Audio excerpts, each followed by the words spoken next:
بدعت کا سادہ سا مفہوم کیا ہے؟ الفعل المخالف لرسول اللہ صلی اللہ علیہ وسلم، ایک کام جو اللہ کے رسول نے نہیں کیا اور ہم کہیں کہ یہ بھی دین ہے۔ نتیجہ کیا نکلتا ہے؟ اس کا مطلب یہ، یا تو اللہ کے رسول صلی اللہ علیہ وسلم نے نعوذ باللہ امت سے یہ نیکی چھپا لی تھی، یا یہ کہنا پڑے گا نعوذ باللہ من ذالک، اللہ کے رسول کو پتہ ہی نہیں تھا کہ یہ بھی نیکی آج ہمیں پتہ چلا ہے۔ ہر دو صورتوں میں کیا نتیجہ نکلتا ہے؟ وہ ہستی جس جیسی عظیم ہستی دنیا میں آئی کوئی نہیں، یا تو اس کو خائن سمجھنا پڑے گا یا سمجھنا پڑے گا کہ اس کے پاس علم نہیں تھا، اور جس کے دماغ میں دونوں سوچے آ جائیں وہ اپنے ایمان کی خیر منائے۔ وہ کلمہ جس میں لا الہ الا اللہ محمد الرسول اللہ، اگر آپ غور کریں تو لا الہ الا اللہ پہ کوئی نکتہ نہیں ہے، محمد الرسول اللہ اس پہ بھی کوئی نکتہ نہیں ہے۔ 12 حروف پہلے ہیں لا الہ الا اللہ کے، اور 12 ہی حروف محمد الرسول اللہ کے۔ 24 گھنٹے آپ اس وقت تک گناہوں سے نہیں بچ سکتے جب تک نہ لا الہ الا اللہ یعنی توحید میں کوئی نکتہ نہ آنے دیں، محمد الرسول اللہ اور رسالت میں کوئی نکتہ نہ آنے دیں۔ عبداللہ ابن عباس رضی اللہ تعالی عنہ، ان کے شاگرد ہیں سعید بن جبیر، بیان کرتے ہیں کتنی بڑی بات کہہ دی۔ میرا بیٹا اگر کسی چور کے ساتھ جا رہا ہے لیکن وہ سنت کی عظمت کو تو سمجھتا ہے، بدعتی نہیں ہے، یہ چوری سے توبہ کر سکے گا، یہ باز آ جائے گا۔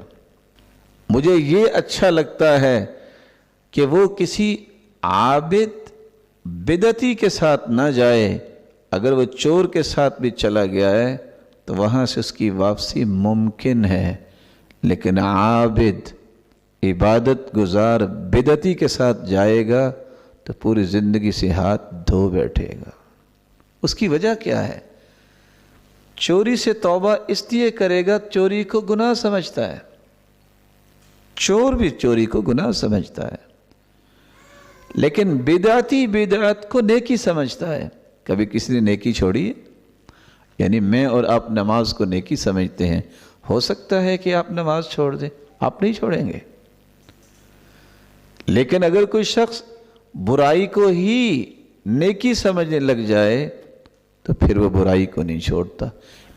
میں اس کی سادہ سی مثال دیا کرتا ہوں کہ آج آپ میں سے کسی محترم سے کہا جائے نا آپ کیا کام کرتے ہیں، وہ زیادہ سے زیادہ 5 سے 10 منٹ میں کہتا ہے میں یہ کام کر رہا ہوں، اور تعارف مکمل ہو جاتا۔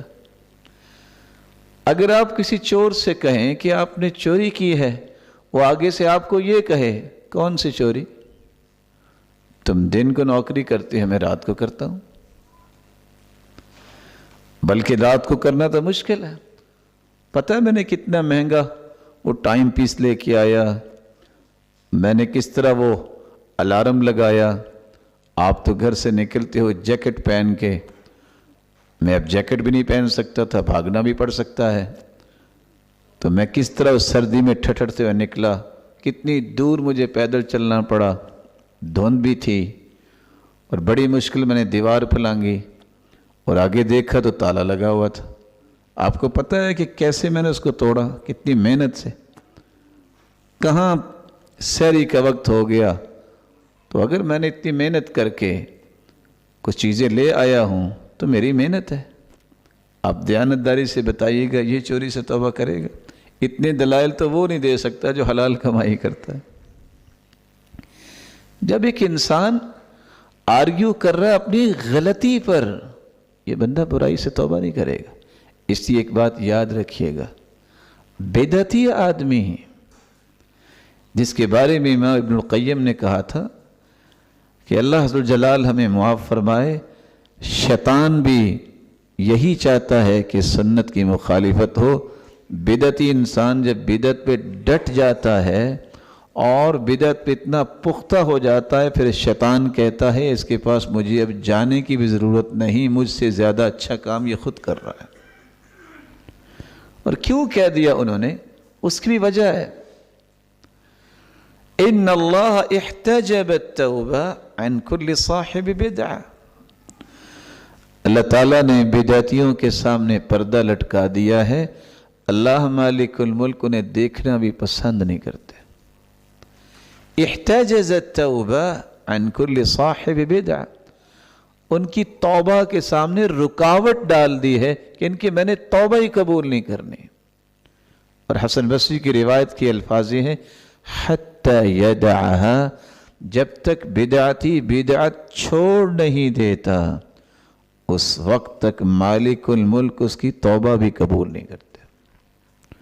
آپ دیانتداری سے بتائیے، ایک بندہ ساری رات بیچارہ دعا بھی کرے اور ہاتھ میں جو ہے وہ ذکر و فکر کے لیے تسبیح بھی تھام رکھی ہو، ذکر تو اچھی ہے نا بات، ذکر تو اللہ کی نعمت ہے، لیکن بدعت کا مرتکب ہے، نہ اس کے کام یہ ذکر آیا، نہ اس کے کام یہ سجدے آئے۔